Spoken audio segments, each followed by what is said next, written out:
안녕하세요. 시대 양심 마성의 중독성 대체 불가 정봉주의 정치쇼 정봉주입니다. 지금 이 시간 여러분이 가장 많이 찾아온 실시간 검색어 체크해봅니다. 포항 여진 오늘 새벽에도 규모 2.2 여진이 계속됐습니다. 계속되는 지진 지역 주민들은 계속 불안해하고 있죠.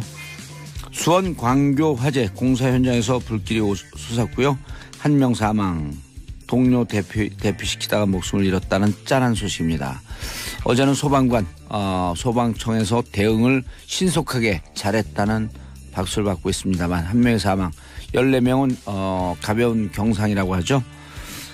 왜 이렇게 사건 사고가 끊이지 않는지 모르겠습니다. 자, 장자연 검찰 과거사위원회가 장자연 성상납 사건 재수사 검토하고 있습니다. 그럼 네 번째 박근혜 구치소 검찰이 방문 조사하겠다. 자, 이 중에서 봉도사가 고른 오늘의 실시간 검색어 장자연입니다. 억울하게 목숨을 끊은 젊은 영혼의 한을 풀어주소서. 심장이 다 아픕니다. Heart. 예.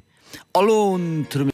안녕하세요. 정봉주의 정치쇼 1부 순서 들어가겠습니다. 1부 뉴스 브리핑 한결의 21일 하영 기자 자리하셨습니다. 예, 한결의 21일 하영 기자입니다. 예, 그 문재인 지지자들로부터 이제 안티 하영 이건 없어졌어요? 조금 네? 덜해졌어요? 안티요? 예. 아니 뭐 제가 여전히 많아요? 네. 그 말 조심하면서 살라 그랬잖아요, 제가. 제가 무슨 말실수를? 그건 알았어. 자신의 억산 자신이 하는 뉴스 거지. 브리핑 하시죠. 네. 자신의 억산 자신이 하는 거지. 네. 예, 뉴스 브리핑 그거 하려고 왔어요. 네, 맞습니다. 하지 말라고도 해요. 감회가 새로우시죠? 왜요? 다스가 본격적으로 수사가 시작됐잖아요. 아, 다스가 뭐 해준 말인 줄 알아요? 다스스? 아니, 다 죽었어. 아하. 다 죽었어. 좋습니다. 이명박 전 대통령과 예. 다스의 관계가 드디어 드러날까요? 아하. 네. 오늘 정식 아하. 출범합니다. 예. 예, 동부지검 팀이죠. 일종의 특임 검사를 두기는 그렇고 특임 검사라고 하면 한 사건을 집중적으로 그렇죠. 특별 검사는 아니고 특임 검사라고 하게 되면 검찰 내부에서 한 사건을 집중적으로 그것만 수사를 해라. 네. 라고 특임 검사를 임명해 주면 좋겠지만 일종의 객관성을 확보하기 위한 절차죠. 그렇죠. 그렇게 예. 되다 보면 지금 검찰에 대한 불신을 반영하는 것이기 때문에 특임 검사는 아니지만 스스로 인정하는 꼴이 되니까요. 그렇게 해서는 안 되고. 동부지검에다 내렸을 땐 동부에 일단 선수들이 많다. 그렇죠. 동부가 이것에 믿을만하다. 특화된 수사팀이다. 예. 그리고 또 하나는 그때 정호영 특검팀에 예. 윤석열 현재 중앙지검장이 파견으로 나갔었잖아요. 맞습니다. 예. 그러니까 자칫 오해를 불러일으킬 수 있으니 본인들 스스로 객관성을 동부지검에다. 또 다른 방식으로 예. 확보하겠다. 지금 검찰총장이 누구죠? 문무일 총장이죠. 예. 문무일 총장이 칼을 빼든 것 같아요. 그렇죠. 크게 두 가지 방향으로 진행이 되는데요. 하나는 말씀하셨던 것처럼 다스의 실소유주가 누구냐. 그리고 120억 원의 비자금을 조성을 한 부분. 예. 그 부분에 대해서 들어갑니다. 그리고 또 다른 부분은 다스가 BBK 김경준 씨로부터 140억 원을 회수하는 과정. 예. 여기에서 이때 직권남용이 있었냐. 그렇죠. 직권남용이 있었나. 여기에서 이제 외교부가 동원이 됐는지 청와대는 움직였는지 이 부분은 서울중앙지검이 합니다. 예, 이 부분은 서울중앙지검. 예, 그리고 방금 말씀드린 그 직권남용 부분은요. 2020년까지로 공소시효가 좀 미뤄져 있어요. 예. 그래서 조금 더 뭐랄까요. 세밀하게 들여다볼 만한 시간적 여유가 있고요. 그리고 앞서 말씀하신 실소유주가 누구냐라는 부분은 예. 공소시효가 실제로도 며칠 남지 않았죠. 정호영 당시 특검이 현재 변호사인데 그렇죠. 쓸데없는 기자회견을 한 번 했죠. 뭐 그런데 큰 영향은 없을 걸로 아니요. 봅니다. 그 왜 영향이 있습니다. 어떤 부분인가요? 뭐냐면 네. 비자금 조성이 아니라 직원의 횡령이었다. 그렇죠. 그때 말단 여직원이었거든요. 각 네. 입사한 지 몇 개월 안 돼. 네. 그럼 직원의 횡령인데 그 직원이 또 5개월 동안 지속적으로 횡령을 했단 말이에요. 2003년서부터 2008월이니까. 네. 그럼 직원의 횡령이면 본건과 관련 없더라도 횡령 혐의를 파악했기 때문에 그래서 그 검찰이나 이런 데다가 넘겨야 되거든요. 네. 다른 부서에게. 네. 이거는 자기 책무를 방기한 거죠. 그렇죠. 제가 본안과 영향이 없다라고 말씀드린 부분은 그 실소유주를 규명하는 부분에 있어서의 정호영 특검의 기자회견은 큰 영향은 없을 것이다라고 어쨌든 말씀드린 거고. 정호영 특검이 당시에 봐주기식으로 덮었다라고 하는 것을 자인한 꼴이다. 그렇죠. 아하. 그렇기도 하고요. 실제로는 그때도 말은 나왔었죠. 다만 규명되지 않았을 뿐이고 규명되지 않았을 뿐이다. 사필 규정입니다. 예. 예. 그때 검찰에서는 도곡동 땅의 실소유자는 제3자의 예. 소유다. 제3자라고 했고 그런데 특검에서는 예. 이상은 씨 것이 맞다. 이랬단 말이에요. 그렇죠. 어. 사실 제3자라고 얘기하는 게 더 솔직한 거였죠. 그렇죠. 솔직한 거였죠. 네. 검찰이 본연에 왜냐하면 그때 검찰은 나름대로 참여정부 끝 무렵의 검찰이었기 때문에 5년 동안 정치색을 좀 뺐거든요. 네. 그렇기 때문에 검찰에서는 객관적으로 발표하려고 노력을 했고 특검은 꼬리곰탕 먹고 취했고. 그리고 실제로 후배들이 보고 있고요. 그러니까 후배 검사들이나 동료 검사들이 보고 맞아요. 있고 사건은 남습니다. 예. 그래서 역사가 이것을 다시 규명하거든요. 실제로도 그렇지 않습니까? 지금 창고에 들어갔다 언젠간 다시 나오는 거죠. 캐비넷을 여는 거죠. 캐비넷을 여는 거. 예. 어허. 오늘 본격적으로 수사팀이 출범을 하면은요. 예. 이제까지 다스 의혹 취재해온 주진우 기자도 참고인 신분으로 예, 검찰 조사를 받게 됩니다. 검찰에서 참고인 신분을 요청을 했죠. 네. 자, 그런데 120억의 실소유주가 네. 만약에 150억의 용처가 나온다면 네. 근데 그때 공교롭게도 또 대선을 앞두고 있는 시점이에요. 이 돈이 맞습니다. 대선하는데 흘러 들어갔다. 그럼 대선은 누구 대선이었나요? MB 대선 아니었나요? 이 정도면 삼척 그렇죠. 동자도 추정할 만하다. 추정할 만하다. 예, 예, 추정할 다만 만하다. 검찰은 예. 이것의 근거와 증거를 잡는 역할을 하는 것이다. 예. 그리고 동부지검으로 간 사안에 대해서요. 어라 중앙지검이 하는 동부지검으로 갔어 이렇게 생각하시는 분도 많을 텐데요. 실제로 팀장을 맡게 된 문찬석 동부지검 차장검사 같은 경우에는 문찬석입니다. 몇 기인가요? 기수는 저희가 파악을 못했는데요. 예, 23기 아니면 24기죠. 그 정도로 추정이 됩니다. 예, 왜냐하면 23기가 검사장을 달았고 24기가 올해 차장으로 승진했으니까요. 정확하십니다. 그럼요. 역시 예. 법조 쪽은 정확하십니다. 기업 관련 수사에 정통한 인물로 알려져 있고요. 기업 관련 수사. 예, 주가 조작이 주특기입니다. 아하. 조작이 주특기가 아니죠. 주가 조작을 잡아내는데. 예, 그렇죠. 3차장 예. 한창훈 검사하고는 누가 한 수위인가요? 이런 표현을 쓸지 모르겠는데. 한창훈 맞죠? 한창훈인가? 한창훈. 예.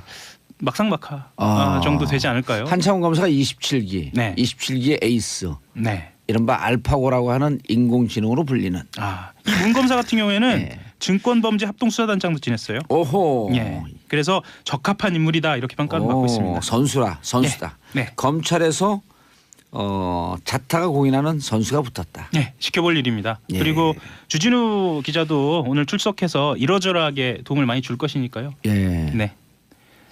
주진우 검사가 어제 주진우 기자. 주진우 기자가 네. 어제 밤 정확하게 12시쯤에 네. 검색 순위 6위에 올라가 있어요. 무슨 일인가요? 그래서 무슨 일인가 들여다봤더니 바로 참고인 조사로 예. 출석한다. 그렇죠. 예. 저는 이 실시간 검사하는 것 때문에 새벽 4시까지 잠을 못 자. 어제 그 봉도사님 실시간 검색은 안 나온 것 같죠? 저는 안 나오죠. 제가 왜 나옵니까? 그렇죠. 예, 네. 다 죽었어. 다 써. 알겠습니다. 자, 예. MB 국정원 정치개입 문건 715건 대통령 기록관에 봉인됐다. 이건 뭔가요? 이것 또한 의미는 아주 커 보입니다. 예. 어떤 부분이냐면 국정원하고 경찰이 국내 정치에 개입한 것을 추정케 만드는 이명박 정부 시절에 작성된 문건 715건입니다. 예. 이게 개입이라는 말은 좀 너무 완화된 표현이고요. 사찰이죠. 그러니까 당시 야당 정치인을 사찰한 보고서가 포함되어 있고요.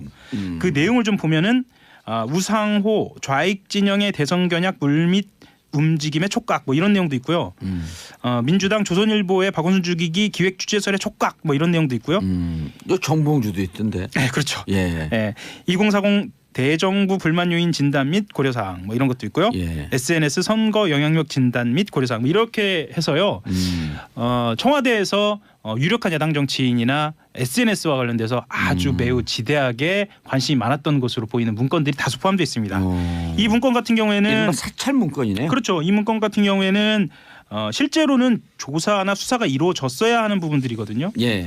그리고 청와대가 어느 정도 개입이 되어 있는지도 들여다봤어야 하고요. 예. 다만 이 문건들이 당시에 디도스 사건 때 만들어진 특검팀에서 확보를 한 것이었거든요.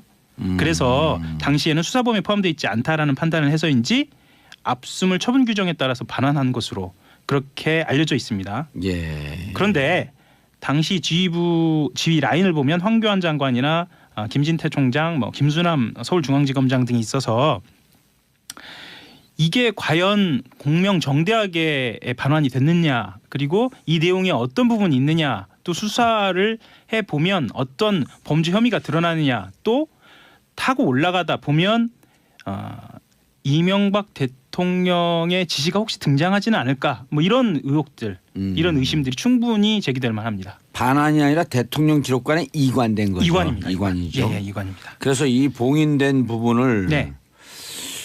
고검장인가요? 고검장의 영장이 있으면 들여다볼 수 있는데 들여다보겠다는 겁니까? 안 들여다보겠다는 겁니까? 그 부분에 대해서는 지금 판단은 필요합니다. 왜 판단이 필요하냐면요. 예. 이게 지금 감찰 중에 지금 나온 거잖아요. 아하. 감찰 중에 나온 거고 어디 감찰 중이에요? 대검에서 특별감찰단에서 지금 파악을 한 겁니다. 그리고 실제로 이때 관련자 20여 명을 불러서 조사한 것으로도 알려져 있고요. 예. 예. 그래서 그런데 이 또한, 덮었다고 예. 봐야 되는 건가요? 지금 감찰단이요. 예. 지금 아니, 감찰단 그때 당시에 당시에는 덮은 거죠. 덮은 거죠. 당시에는 덮은 거고, 지금 감찰단 같은 경우에는 어쨌거나 신중하게 좀 처리를 하는 방향으로 고민을 하고 있다고 합니다. 고민을 하고 있고요. 이 부분에 대해서는 공명정대하게 처리가 돼야 하겠죠. 예. 예. 그리고 MB와 관련된 지금 군사이버사령부라든가 국정원 댓글, 정치 개입 문제, 또 아까 말씀드린 다스 문제하고 더불어서 이 부분에 대해서도 좀 문제가 될 것으로 그렇게 보입니다. 예, 알겠습니다. 어떻게 될지, 이것도 기록관에 봉인된 것을 들여다볼지 네. 말지는 대검이 고민에 빠졌겠네요. 예, 절차에 따라서 진행을 할 것으로 보입니다. 알겠습니다. 네. 자, 박근혜 대통령 오늘 검찰이 방문 조사한다. 예, 예, 이거는 실시간 검색어도 떴었는데요. 예. 서울중앙지검 특수 3부입니다. 오늘 오전에 서울구치소 방문해서 국정원 특수활동비 수수 혐의를 받고 있는 박근혜 전 대통령 조사하는데요. 예. 지금 재판을 보이콧하고 있어요.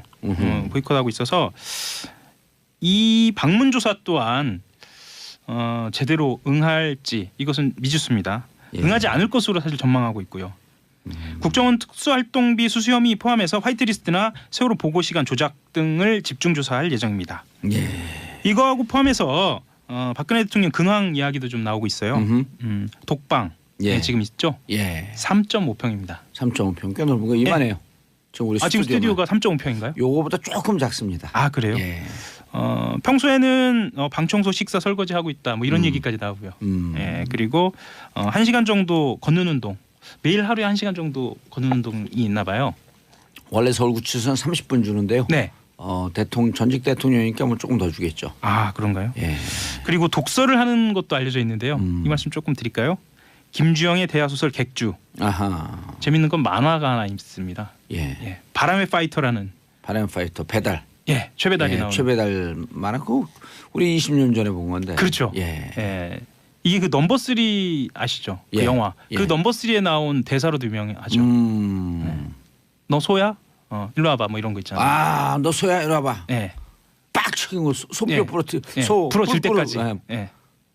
소 뿔 부러뜨리고. 예. 오호. 뭐 그런데 바람의 왜 이거를 파이터. 오. 왜 이거를 읽고 있을까? 뭐 이런 해석도 등장합니다. 예. 예. 역경을 극복하고 이겨나가는 인물들의 모습. 뭐 이런 것 때문에 읽고 있지 않나? 뭐 이런 해석들도 나오고 있습니다. 본인을 스스로 역경이라고 생각하는 원래 거죠. 꿈보다 해몽이에요. 네. 예.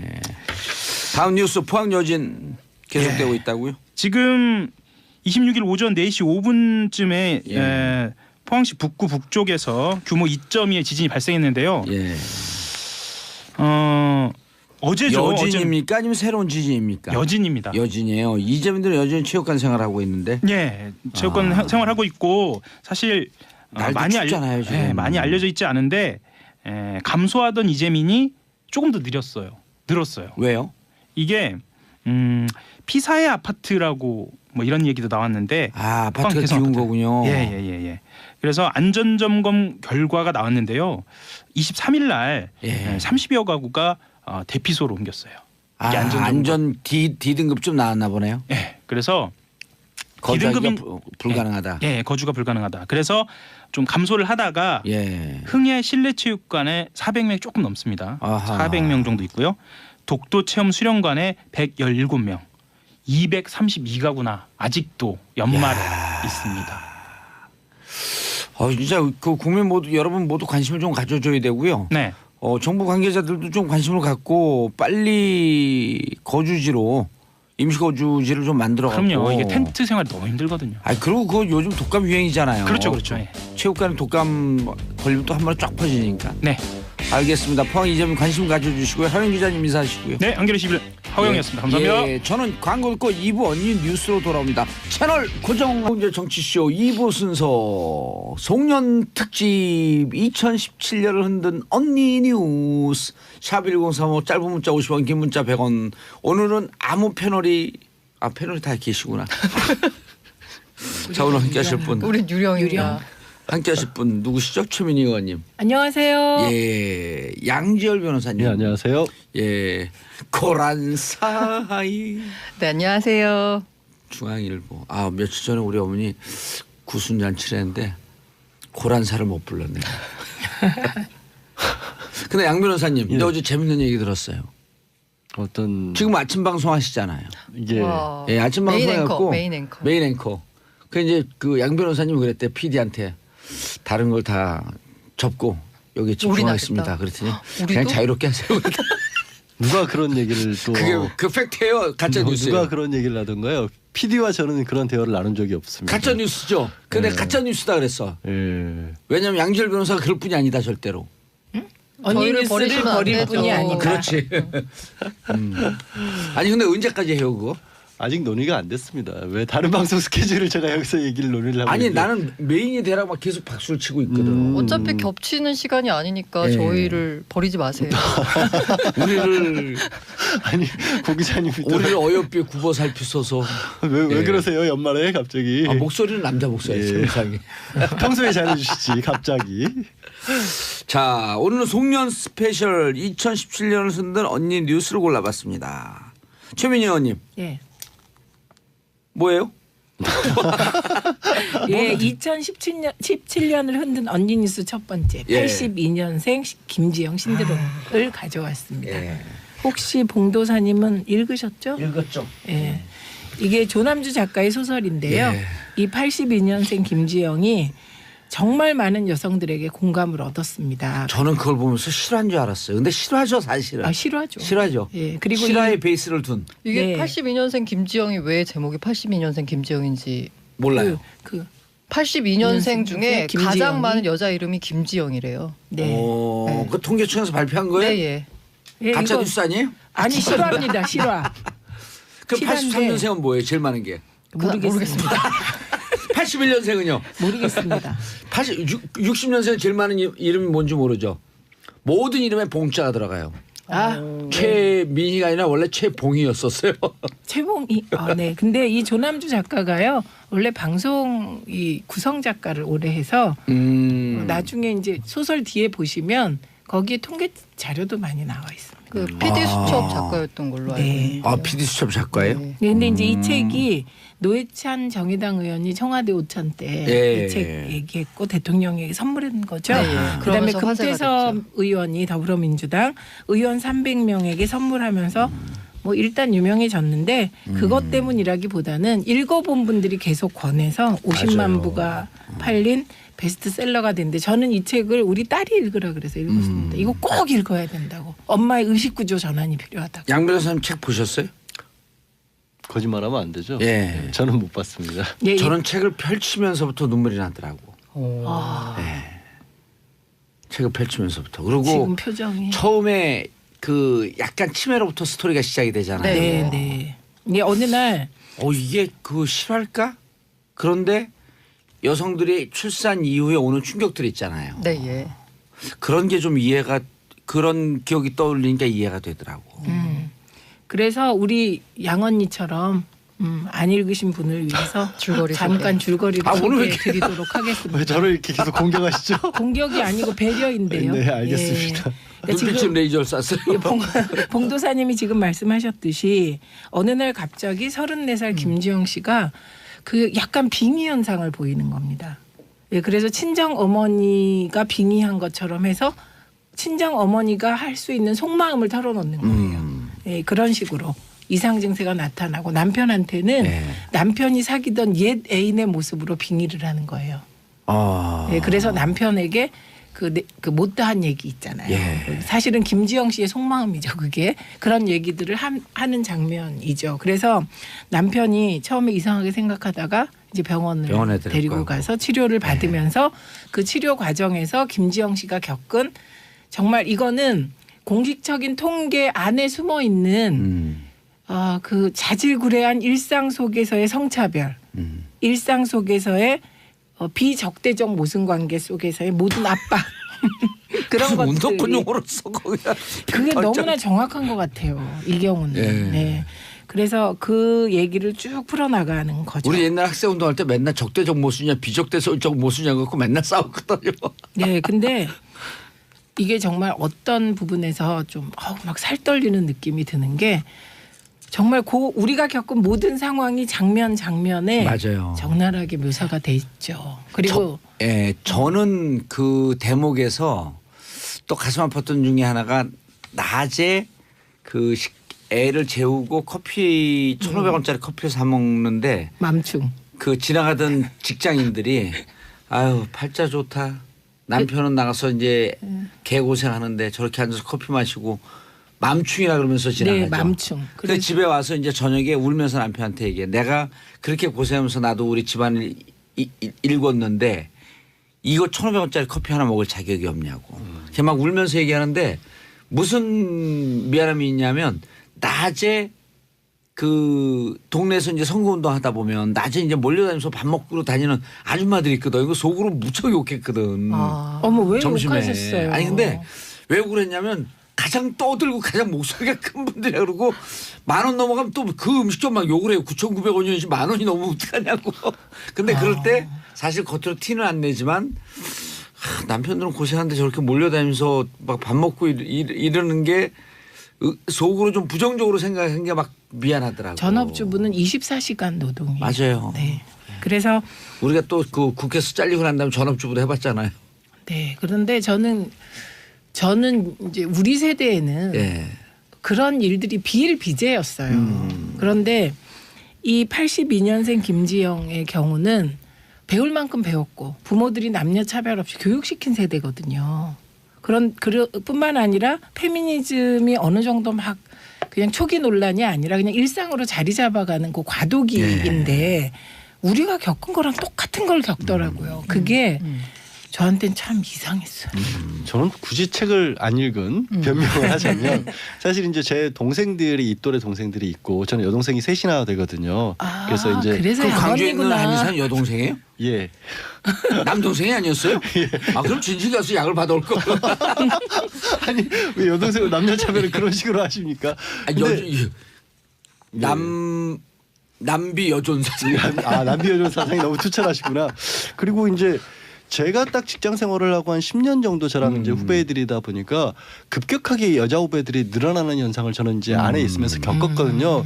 그래서 실제로 정말 제가 입사했을 때는 전체 예를 들어서 기자들 중에서 300명 기자들 중에서 여자 선배가 한 5명 있었나 그런 분위기였다가 갑자기 확 여자 후배들이 늘어나면서 이 후배들이 어떤 고생을 하는지 또 그 과정에서 어떤 충돌이 있는지를 너무나 많이 봐서 이걸 굳이 책으로 또 읽어야 돼 하는 생각을 했거든요. 그게 주변에서. 달라요. 아니 근데 이제 그때 다녔던 회사는 무척 우리 사회에서 엘리트 회사 아니에요. 그럼에도 불구하고 다 겪거든 거를. 그럼에도 불구하고 제가 보면 이런 거였죠. 저는 이제 동생들이 또래가 있으니까 네. 야 어떻게 저런 얘기를 선배들이 할까라는 일들을 많이 겪었거든요. 근데 그 선배들은 또 너무나 오랫동안 남자들만 이 세상에 익숙해졌다 있으니까 정말 진짜 성희롱이라고 볼 수밖에 없는 단어들도 너무 서슴지 않고 쓰는 일들을 주변에서 많이 근데요 봤거든요. 남성들이요 이런 얘기 하시잖아요. 예를 들면 이제 저를 보고 너 참 예쁘다 그래서 뭐 일도 잘하겠다든지 넌 참 예쁜데 눈이 반짝인다든지 이런 얘기가 더 이상 칭찬이 아니라는 거죠. 그러니까 아까 커피 1,500원짜리 하나 먹은 거를 맘충이다라고 얘기했을 때 충격받는 것처럼 칭찬으로 포장된 그런 어떤 여성이기 때문에 들어야 되는 얘기들이 차곡차곡 다 여성들의 마음에 쌓이는 거예요. 그래서 82년생 김지영이 그 약간 빙의 현상이라고 저희는 표현하고 아까 치매라고 표현하셨잖아요. 그런 현상이 나타나는 게 그런 크고 작은 온갖 상처들이 때로는 바늘로, 때로는 못으로, 때로는 빗으로 예. 가슴과 세포 때로는 빠루로. 예. 아, 빠루는 일본 말이에요. 그게 뭐예요? 빠루가? 못 빼는 거 크게 있어요. 장돌이, 그래서- 장돌이. 아 그래서 그런 아, 그게 것들이 다, 빠루가 일본 말이에요? 예. 다 쌓여서 근데 장돌이라면 못 알아들은데. 예. 봉도사님, 하세요. 예. 예. 다 쌓여서 그것이 이제 어느 날 빙의로도 치매로도 나타나는 거죠. 상처가 쌓여서. 이 82년생 김지영에 대한 독후감 중에 독후감이라고 제일 많았던 그리고 네. 저도 공감했던 게 책장을 넘기면서 설마 이런 일이 안 일어났으면 좋겠는데 어김없이 그 일이 난 누구나 예상하는 여성 독자들이건 누구나 예상하는 그 일이 벌어진다는 계속. 거죠. 그 다음에 계속. 실화로. 그래서 이건 소설이 아니라 사회 보고서라는 얘기도 많이 있어요. 소설로 포장한 사회 보고서다. 예. 아니 저는 개인적으로 이게 뭐 개인적으로 학생 운동을 하면서 이게 그 정말 이 세상을 보는 눈에 대한 도움이 된 게 아주 어렸을 때부터 양성평등에 대한 인식을 가질 수밖에 없어요. 왜냐하면 운동권에서 활동하는 여성분들이 그 양성평등 이런 거에 대한 의식이 투철하잖아요. 근데 그 중에서 제일 투철한 최민희 의원하고 20대 초반에 만났거든. 조금만 삐딱하면 그냥 진짜 이 속삭여요. 언어의 폭력이 우리를 죽이는데 언어의 폭력이라니요. 그건 거의 폭력 수준이에요. 이건 양성평등을 교육시키는 게 아니라. 아니 주링봉 씨 오늘 왜 이러세요? 근데 진짜 저는 집안에서 생각을 해보시면 여동생이 셋이 있으면 저희 집안은 특별해서가 아니라 예전에는 다들 남마 선호 사상이 굉장히 강했잖아요. 일남 삼녀였었어요. 네. 그러니까 이제 저는 오히려 혜택을 받던 입장이었던 거죠. 그러다가 최근에 사회가 급격하게 변해가면서 야, 이 동생들이 정말 어렸을 때 어려웠겠구나, 서러웠겠구나 하는 거를 너무 많이 봤어요. 진짜 저는 제가 어렸을 때는 집에서 제가 화장실을 사용하고 있으면 동생들은 기다려야 했어요. 아무 이유 없이. 오빠가 쓰는데 왜 감히 방해를 하려고 하느냐. 그러니까 이게 특별한 게 아니라 사실 그런 예전에는 문화였는데 82년생 김지영이 화제가 된 건 그런 것 같아요. 예전에는 여자가 소수다 보니까 참았는데 그 부분들이 참을 일이 아니라는 게 공개적으로 드러나기 시작한 게 이제 82년생 김지영이었던 것 같아요. 본격적으로. 이런 면도 있어요. 근데 이게 운명의 기시감이라는 게 놀랍지 않아요? 여동생 셋이 있는 집에서 언니 태어나서 뉴스. 언니 뉴스. 근데 야 이건 우리 PD가 예지감이 있는 게 아니고 운명의 기시감이에요 그냥. 너무 멋있는 말이에요. 이런 면이 있는 것 같아요. 그 우리 때의 선배들, 이제 그 해직 기자 선배들이나 뭐 언론계의 선배들은 여성에 대한 배려가 있었어요. 저 있었어요 없었어요? 솔직히 얘기해 보세요. 있었어요 이분도.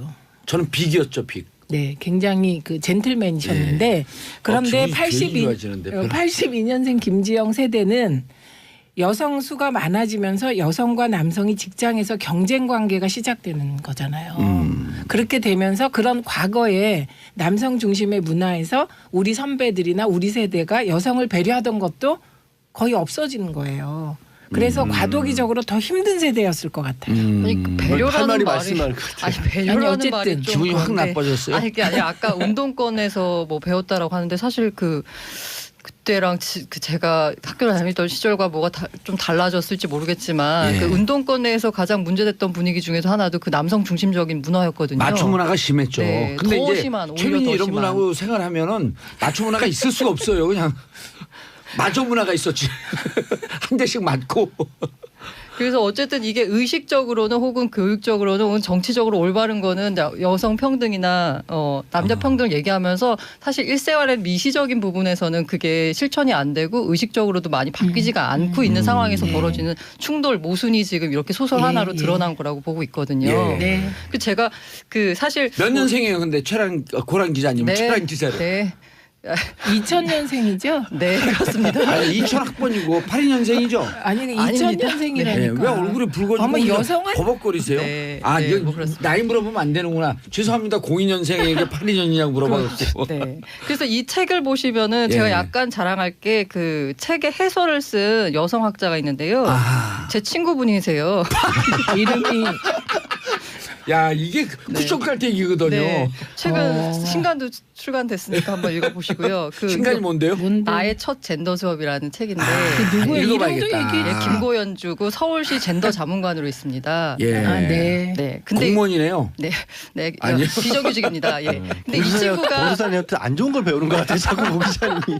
아니 이 친구가 난 잘못 가르친 것 같아요. 저는 이 소설보다도 뭐 친구라서 그런 게 아니라 이 해설에서 상당히 공감했는데 그 해설에서 상당히 공감했던 표현이 뭐냐면 그 맘충이라는 표현. 그때 제가 애를 낳고 저도 맞아요. 맘충으로 약간 취급받는 그런 시절에 타인에 대한 돌봄이 사라진 시대에 거의 유일하게 타인을 돌보고 있는 존재인 엄마에 대한 표현이 맘충이라는 거예요. 슬퍼지려고 그랬어 네, 순간적으로. 그래서 저는 그러네요. 이 부분 타인에 대한 돌봄이 사라졌는데 유일하게 타인을 돌보는 존재가 엄마인데 그 엄마를 맘충이라고 하는 거죠. 근데 저는 좀 보면 이런 얘기 나올 때마다 그런 게 여성분들 사이의 갈등도 의외로 심한 것 같아요. 이건 남녀의 문제보다도 어쩔 때는 여여 갈등으로 몰아가려고 그러는데 아니, 뭔가- 몰아가는 게 아니라 뭔가 프레임 전환을 그렇죠. 프레임 전환 시도하는 거. 아니 프레임 전환 시도하는 거 맞는 것 같죠? 네, 이거 코끼리도 뭔가 생각하지 이상해서 마세요. 제가 얘기할래요. 예. 예, 뭐냐면 이게요. 지금 고란사 고란 기자님 말씀이 맞는데 이게 통계로도 네. 82년생 김지영의 어려움이 확인됩니다. 그래서 아. 82년생 김지영 세대에 기혼 여성 중 5명 중 1명이 경력 단절 여야고요. 그러니까 여기도 경단녀 얘기가 계속 나오는 거 아니에요? 여기 네. 그 경단녀 그러니까 직장을 그만둔 이유가 결혼, 육아, 임신, 출산 이게 91%예요. 아. 그러니까 대부분이 다 김지영 씨와 같은 이유로 직장을 그만뒀다는 거죠. 그리고 아까 그 5명 중 1명꼴로 경단녀라 그러는데 실제로 경단을 했다가 다시 직장을 구한 사람까지 포함해서 그 기혼 여성 중에 경력 단절 여성이거나 경력 단절 경험이 있는 여성이 2명 중 1명꼴이라고 합니다. 50%. 네. 알겠습니다. 최남희님 나도 읽어봐야겠어요. 정수진님 전 봉도사님 추천으로 10년 만에 구입 후 읽었네요. 제가 딱 81년생이거든요. 공감이에요. 김지영님 전 80년생 김지영입니다. 정치쇼에 제 이름이 나오다니 영광입니다. 축하드립니다. 예, 그런데 어쨌든 그 우리 사회 여성의 문제를 경단녀의 문제를 드러냈지만 가슴 아픈 스토리 아니에요. 자, 다음 이슈 고란 기자님이 골라온 뉴스요. 어떻게 보면 연결된다고도 볼 수 연결되는 있는데요. 거네요. 여혐 논란인데요. 예. 일단 이게 또 왜 2017년을 흔들었냐. 사실 2016년에 강남역 묻지마 살인 사건 예. 여기서 여혐 논란이 불거졌거든요. 그런데 이번에 또 왁싱샵 살인 사건이 벌어졌습니다. 이게 뭐냐면 올 7월에 혼자 예. 왁싱 이게 제모죠. 업소를 운영하던 30대 여성이 손님을 가장해서 찾아온 남성에게 살해가 됐거든요. 근데 이 남성이 왜 이 여성을 그 살해 대상으로 골랐냐? 그러니까 인터넷 방송에서 BJ가 해당 왁싱샵이 여성이 혼자 있는 외진 곳이다라고 강조를 했고 이런 주인을 성적 대상으로 보는 시각이 담겨 있었잖아요. 그래서 여성이라는 이유만으로 대상화되고 살해당했다. 그래서 여혐 논란이 빚어지면서 왁싱샵 여혐 살인 사건 해시태그가 확산됐고요. 제2의 강남역 살인 사건으로 불리면서 이 여혐 살인 공론화 시위까지 벌어졌습니다. 예. 근데 제가 이 얘기를 하면서 저도 처음에 이 여혐이라는 말을 처음 들었을 때 이게 왜 여성 혐오지라는 말을 했는데 이 찾아보니까 이 여혐, 이 여성 혐오라는 말이 그 페미니즘에서 나오는 미소지니를 번역한 표현입니다. 근데 이 미소지니가 뭐냐면 여성에 반하는 뿌리 깊은 편견, 여성이라는 이유만으로 낙인 찍거나 남성보다 열등한 존재로 여기는 생각 이런 거를 의미하는 거거든요. 이게 이 한국어 사전에서 이 혐오라는 말이 어떤 대상을 미워하고 싫어함. 이라고 정의하잖아요. 이유. 근데 이것과는 약간 차이가 있거든요. 그래서 일각에서는 여성 혐오가 아니라 아예 그냥 미소지니로 불러야 된다. 여성 혐오가 가지고 오는 그 오해가 있을 수 있어서. 예. 그럴 수 있을 것 같아요. 네. 조금 느낌이 그렇죠. 네. 저는 저 말이 동의가 되네요. 사실 네. 경찰에서도 이게 여성 혐오라는 이름으로 기사가 나가는 것에도 굉장히 경계를 많이 하더라고요. 경찰에서 자체도요? 왜냐하면 강남역 살인 사건도 그랬었고 왁싱샵 살인 사건도 그랬었고 이게 여성 혐오라는 이름으로 언론에서 분류를 하는 순간 사회 갈등을 부추길 수 있는 거라는 거죠. 남녀 사이의 갈등. 남녀 사이에. 왜냐하면 이게 성적 대상으로 바라봤다라는 것 자체가 혐오로 바로 연결되는 건 아닌데 지금 말씀하신 네. 것처럼 이제 미소진이 미소진이라는 쪽으로 가면 그나마 페미니즘 쪽에서 여성을 성적 대상으로 받고 물건화시켜서 객체화시켜서 그렇죠, 본 거기 그렇죠. 때문에 하나의 인격체로 대화를 해야 된다라는 쪽으로 가면 이게 갈등으로 가지는 않고 그건 당연한 거잖아요. 여성을 인격체로 대하라는 거. 근데 여성을 싫어했기 때문에 갔다라고 네, 가버리면 맞아요. 조금 이게 남녀 간의 이상한 갈등을 부추기는 걸로 작용할 수 있다는 저는 거죠. 지금 들으면서 네. 느낌이 네. 특히 이제 여혐을 쓰냐 미소진을 쓰냐 아니면 이런 등등의 그 논쟁을 보면서 우리 사회의 양성 평등에 대한 문화나 이런 언어가 아직도 미개발됐다라고 하는 느낌이 들어요. 아. 그래서 이런 것이 정확하게 잘 표현되는 언어가 있어야지만이 이게 양성 평등의 지수가 네. 그렇지 이게 여혐이 우리가 일상적으로 보는 이렇게 정확하게 우리가 느끼는 상황을 정확하게 표현 못 한다는 거 아니에요. 네, 그렇죠. 맞고요. 저는 이 부분에서 아주 끼어드는 방법도 아주 다양해졌어요. 그래요. 저 예. 네. 내년엔 더 잘 끼어들게요. 예. 그런데 그 기자들이 좀 많이 공부하고 생각을 해야 되겠다 이런 생각이 들어요. 여혐이라는 말이 많이 공부하면 변호사가 돼요. 안 돼요. 기자 계속 해야지. 근데 여혐이라는 말이 되게 이제 한번 언론 보도에서 이게 그 프레임이 짜지면 그냥 그렇게 계속 쭉 그렇게 쓰는 가죠. 거야. 그런데 그 최초 프레임을 짤 때 저는 요즘은 이제 언론이 비판을 많이 받는데 요즘 언론 모니터를 다시 제가 꼼꼼하게 하는데 예. 좀 더 공부하고 생각해야 된다. 이게 가장 근본적인 문제예요. 너무 공부할 시간이 없다는 네. 거. 아니 근데 근데 이제 고랑 기자님을 가르쳐서 공부할 시간이 근데 없다. 고랑 기자님처럼 공부를 하라. 이게 그거는 맞아요. 그 프레임상 여성 혐오라고 하면 뭔가 되게 선정적이잖아요. 예. 확 다가오고 미소진이 이 말이 어렵잖아요. 말이 어렵고. 근데 여성 예. 혐오하니까 확 다가오니까 이렇게 프레임을 짜서 쓰는 건데 예. 이렇게 여혐 이 여성 혐오라는 말 자체가 갖고 있는 센세이션한 것 때문인지 지금 사회 전반에서 곳곳에서 이제 여혐 쓰고 있죠. 일단 이게 여성 혐오라는 말을 근데 쓰면서 칠판 칠판 네. 좀 모니터 좀 보면서 얘기하세요. 자 모니터에서는 채널 고정하라고요. 3분 뉴스에 돌아온대요. 채널 고정하소서. 정봉재 정치쇼 3부 순서 들어가겠습니다. 여러분들께서는 지금 이 시간 대한민국의 여성들의 뉴스를 가장 잘 알고 있는 최민희 의원님, 양지열 변호사님, 고란중앙일보 기자님과 함께하고 계십니다. 저는 이분들과 함께하는 언니 뉴스가 가장 자랑스럽습니다. 화요일에는. 수요일에는 이제 삼변시대를 하고요. 목요일에는 아빠들의 뉴스. 금요일은 UFC, 월요일은 최박장. 근데 각 매주 하는 것 자체 하나하나가 레전드예요. 아, 네. 그래서 이제 일주일을 쭉 해보면 레전드 복수. 갑자기 그래요. 영어 시간으로 근데요. 예. 유아인의 에어박 네. 논란은 뭔가요? 그 에어박 게이트로까지 얘기가 되는데 그렇게 에어박 게이트 그렇죠. 아니 이게 이제 처음에 누가 유아인을 씹은 거죠. 네, 유아인이 그래서- 의미 있는 얘기와 사회적 발언을 많이 하니까 유아인은 냉장고를 열고 에어박을 봐도 의미 있는 얘기를 하지 않겠냐라고 하면서 비아냥거린 거예요. 그랬더니 에어박이 이제- 참 외롭겠구나.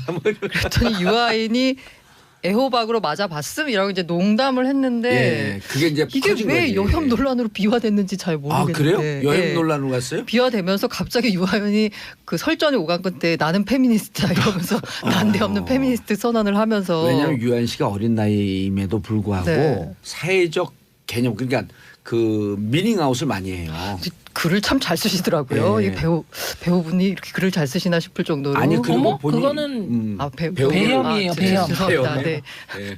근데 배움, 지금 배움에 반성했어요. 발음한 반성했어요. 배움인데요. 유한 씨가 했던 게 어느 정도는 약간은 공감이 가는 게 뭐가 있냐면 그 여성 페미니즘과 관련한 어떤 논란에서 남자들이 뭔가 말을 삐끗 잘못하는 순간 이렇게 찍힌다고 해야 될까요? 네. 그래서 사실은 어떻게 보면 제대로 된 논의가 못 이루어지고 있는 상황도 좀 맞아요. 있다라고 저는 봐요. 그러니까 공개적으로 터놓고 이런저런 얘기들을 막 해야 되는데 남자들이 생각하고 있는 것들이 잘못 표출이 되기도 하고 이 생각이 바로잡을 수 있는 생각일 때도 있잖아요. 근데 아예 꺼내는 순간부터 공격이 맞아요. 들어와서 공감. 논의 자체가 안 이루어지는 경우들도 격하게 공감. 왜냐하면 네. 저도 페미니스트예요. 근데 그렇게 주장하고 발언을 잘못하는데 토시 하나 때문에 네. 오해되는 상황이 될까봐 아예 이 논쟁에 저도 안 들어가요. 음. 현명하다. 예. 그- 지금 양지열 변호사도 그런다는 거거든요. 이게 일종의 아까 프레임이라고 말씀드렸는데 이 여성 혐오라는 말 자체가 갖고 오는 이런 대결적 구도. 이것 때문에 뭔가 말씀하신 대로 뭔가 약간 잘못하면 특히 그 화자 말을 하는 사람이 남성일 경우에는 뭔가 잘못하는 경우에는 바로 이게 여혐으로 연결이 그렇죠. 되는. 너 오히려는 우호적 발언하고 지지하는 발언해도 너 뭐 가리려고 일부러 과장하는 거 아니야?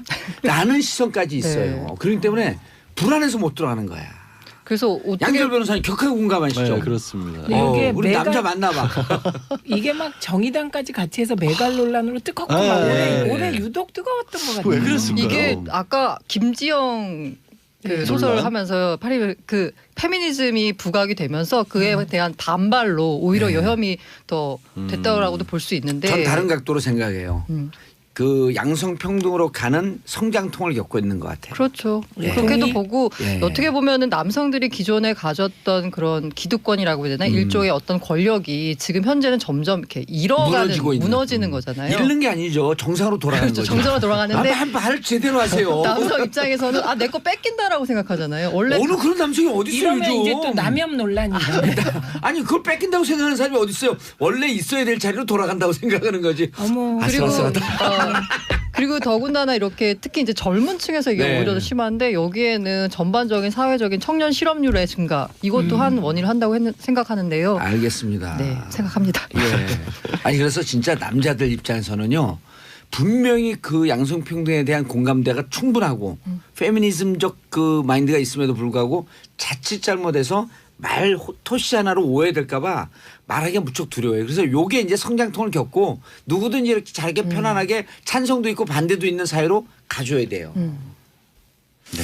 양절 변호사님 예, 꼽은 그래서 2017년 언니 뉴스. 오늘은 전반적으로 이런 어떤 흐름이 좀 있는 것 같아요. 예. 제가 가져온 것은 타임지가 시사주간 타임지가 올해의 인물을 꼭 연말에 뽑지 않습니까? 예. 근데 올해 꼽힌 타임지의 인물들은 불특정 다수의 피해 여성들입니다. 성폭력의 피해를 입었다라고 주장하는 여성들이 벌였던 미투 운동이죠.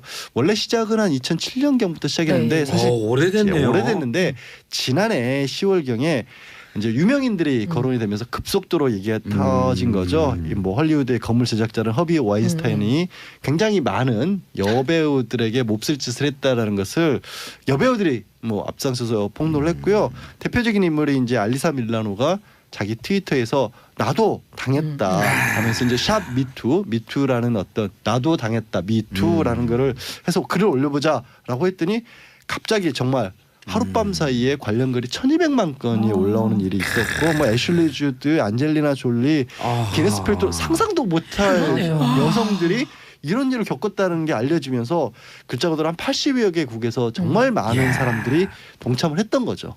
예. 이게 우리는 촛불을 들어서 이 대한민국 사회 혁명을 가져왔잖아요. 소리 없는.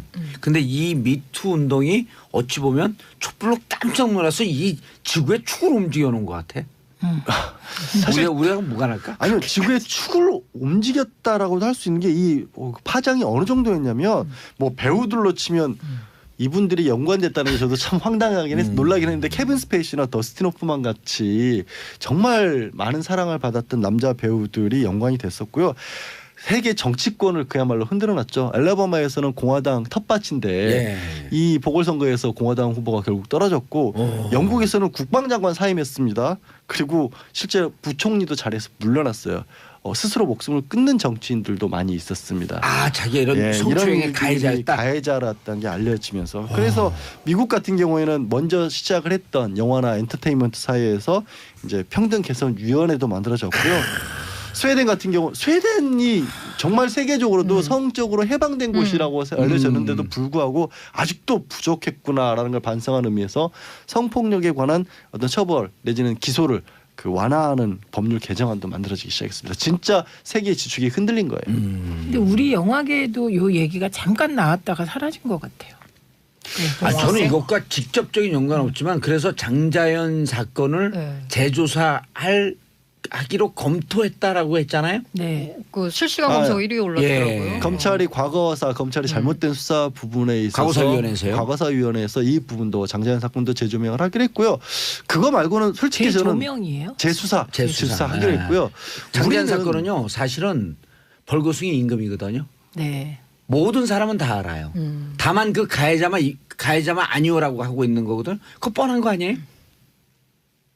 근데 전 그래서 오늘 장재환 사건은 수사를 하기로 한 건 굉장히 잘한 결정인데 우리나라에서도 물론 뭐 한샘이라든가 네. 일부 기업에서 뭐 이런 일이 있으면서 게시판 같은 데를 통해서 여성들이 비슷한 피해 사례들을 증언하는 일들이 있었는데 저는 우리나라에서는 많이 일어날 수 없었다라는 걸 보는 게 성희롱에 대해서는 법적으로 딱히 어떤 처벌이라든가 아니면 손해배상이나 이런 부분들이 제도가 완비가 안 돼 있기 때문에 들고 나올 수 있는 환경이 아직 안 되는 것 같아요.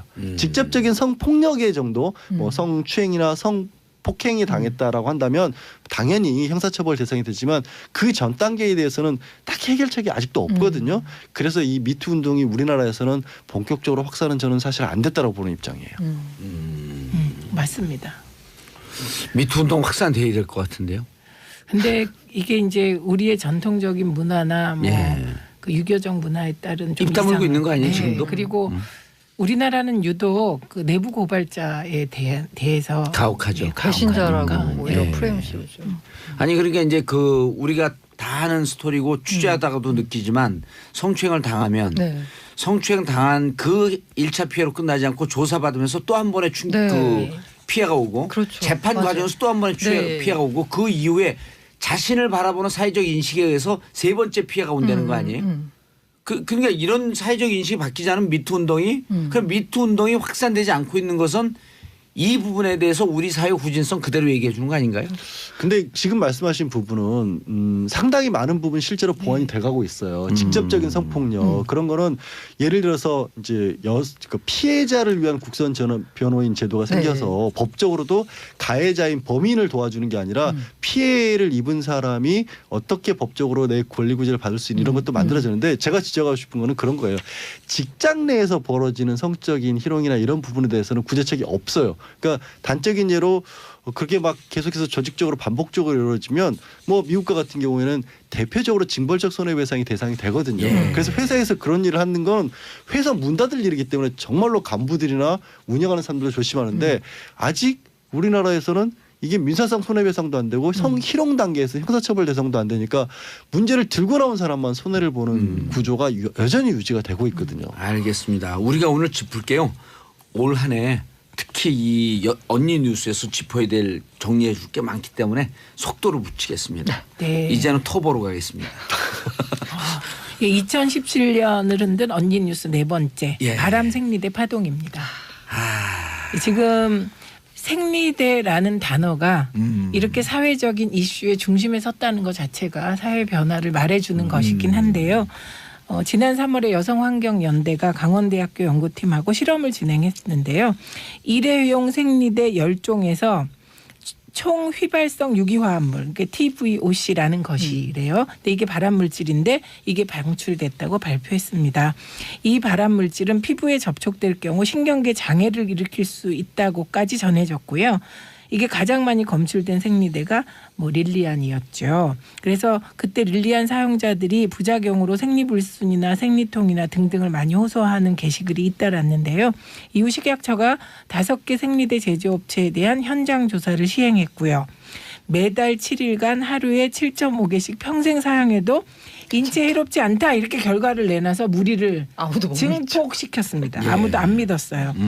그래서 식약처를 믿을 수 없다 이런 논란이 일었고요. 그래서 이 논란은 지금까지도 진행 중입니다. 아 근데 그 특히 엄청난 충격으로 그 다가온 거 아니에요? 이게 그 남성분들은 모르시지만 여성분들은 정말 거의 한 반평생. 반평생을 예. 함께하는 물건인데 저는 이게 위험할 거라는 생각을 사실 한 번도 해본 적이 없었거든요. 근데 이걸 보고서 정말 굉장히 좀 충격적이었습니다. 그래서 그 면생리대 쓰는 게 저는 그 뭐 좋긴 하지만 약간 환경을 우리가 뭐 더럽히지 말자라는 예. 차원에서 쓴다고 생각했는데 이제는 내 몸에 좋은 걸 쓰자라는 개념으로 바뀌어서 요 기사를 우리가 다뤘을 때 제가 그때 이제 네, 무슨 예. 말씀을 드렸냐면 지금 느껴보면 어른들은 오히려 이제 이 여러 가지로 사회에 대한 인식이 있어서 가리는 게 많은데 중고생 여학생들은 막 또 발랄하니까 자기들끼리 얘기하잖아요. 네. 그쪽에서 사실은 얘기가 2, 3년 전에 먼저 퍼졌어요. 아. 그래서 우리 딸이 중학교 2학년, 1학년, 2학년 딸이 무슨 생리됐으면 더 안 좋아진다라고 하는 걸 자기들이 브랜드를 딱딱딱 알고 있더라고. 그래서 내가 우리 딸이 네. 광우병 세대거든요. 광우병 때 초등학교 1학년, 2학년이에요. 촛불소녀. 촛불소녀지. 그래갖고 너무 그런 데 많이 데리고 다녔고 좀 이렇게 불필요하게 저항적이 됐나 해서 내가 야단을 쳤거든요. 어머 그걸 아빠 왜 그러세요? 너는 그런 데 갖고 좀 선동 좀 하지 마. 근데 아니 그게 아니라 싫어라 그러면서 쭉 얘기를 하는데 친구들이 왔어요. 생일날. 네. 애들 다 똑같은 얘기를 하는데 2학년 아이들이니까 어른들한테 그런 얘기하는 게 별로 부끄럽지가 않은 거예요. 막 얘기를 하는데 6명이서 그래서 그런가? 우리 딸은 이제 좀 과장이 심하니까 어머, 아빠를 근데 닮아갖고 저 삭제입니다 이거. 네, 따님의 아니, 근데 인격권을 아니 실제 보호하기 과장이 좀 위하여. 심해요. 어머. 아니 저 싫어해요. 아들도 과장이 심하고 그래서 일단 걸러 들어야 돼요. 다. 어머 아빠 닮았다. 얼마나 더 엄마 닮았죠.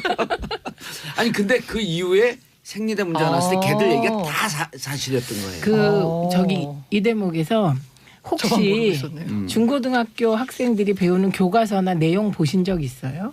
아니, 그 본적 차원이 없어요. 우리 네. 때하고 완전히 달라요. 그렇다고 그랬죠. 예, 윤리와 사상 같은 거 우리는 네. 제목만 쭉 훑고 넘어갔잖아요. 네. 지금 완전히 고대 사상가들부터 쭉 훑고 내용까지 토론하고 넘어가기 때문에 다른 세대라는 점 말씀드리고요. 예. 그러니까 이게 촛불소녀나 예. 그리고 따님 비하는 그만해 주셨으면 좋겠어요. 아니 그 지금 캐나다 가서 못 들어요.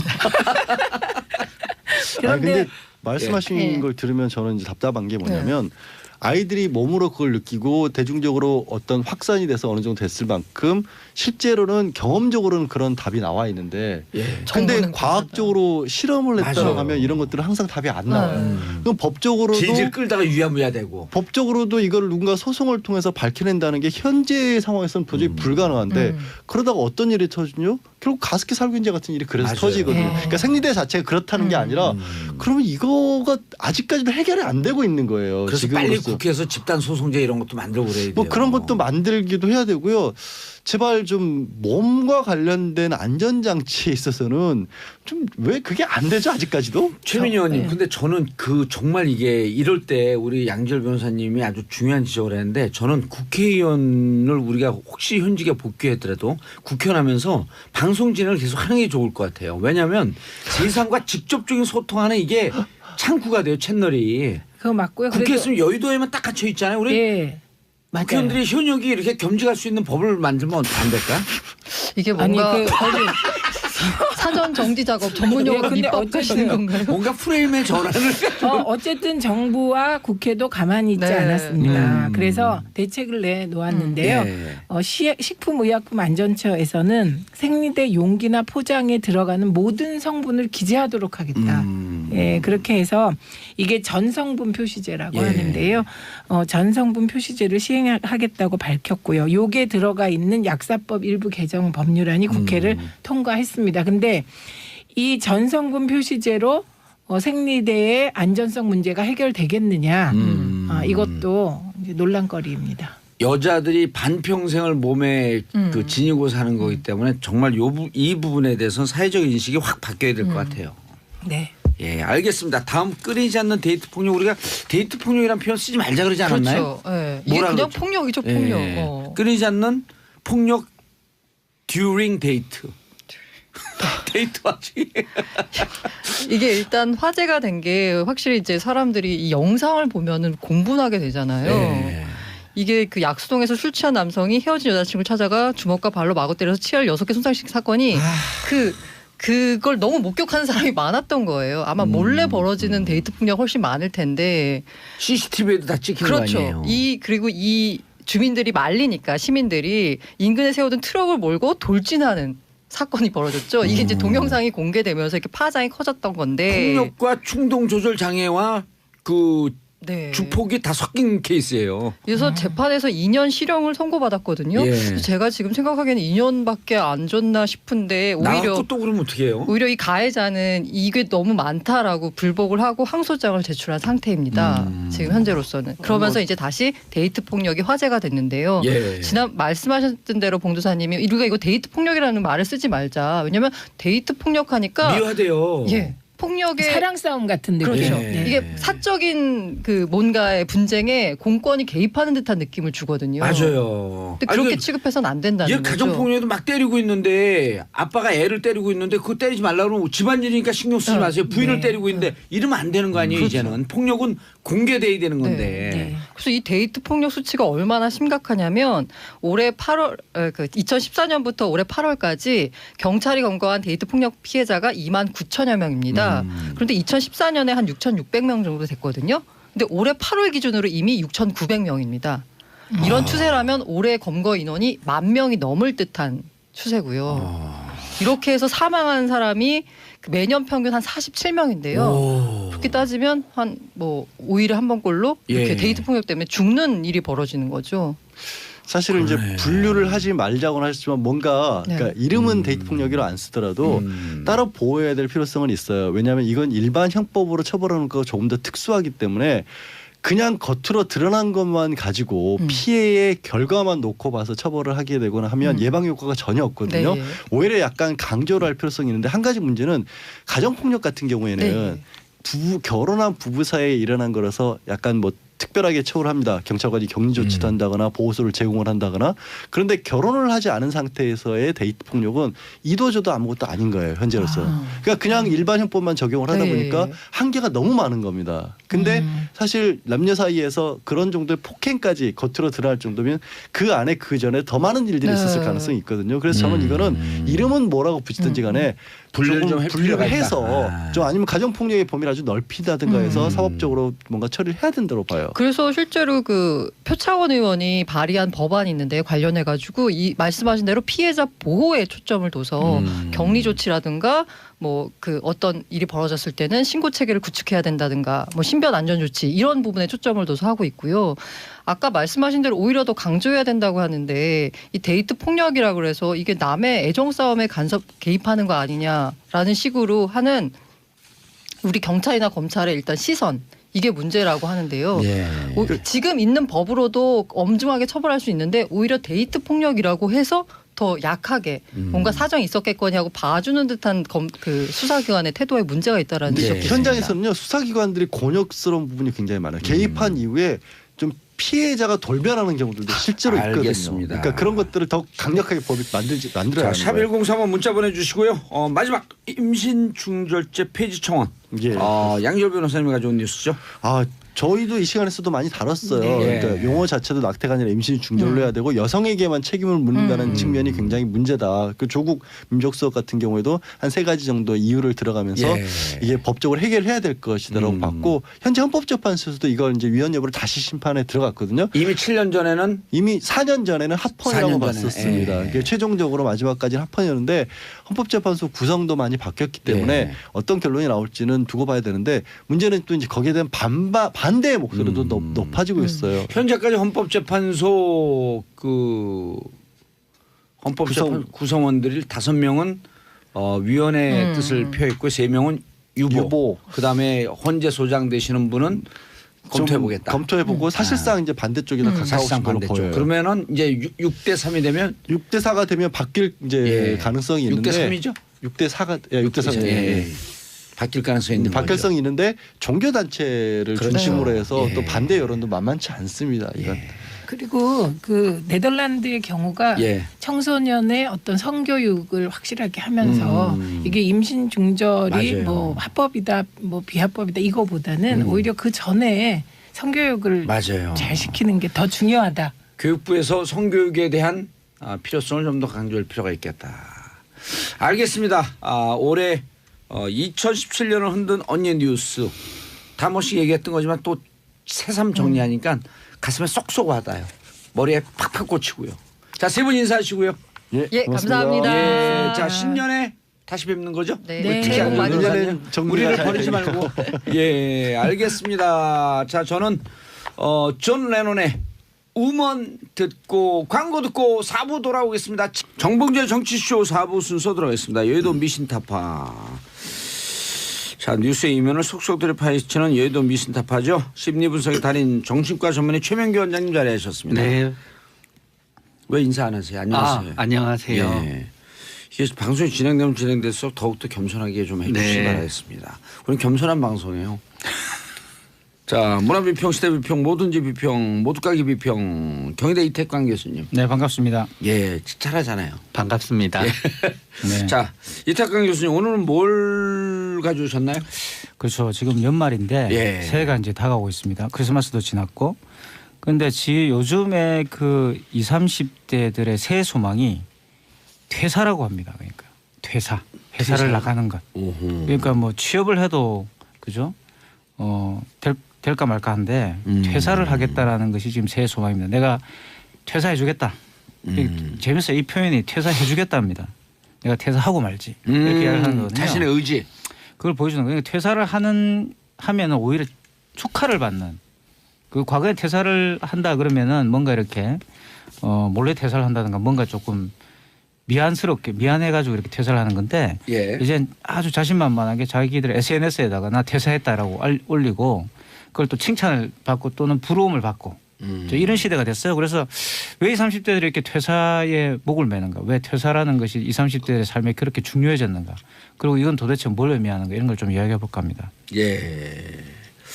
새로운 이슈예요?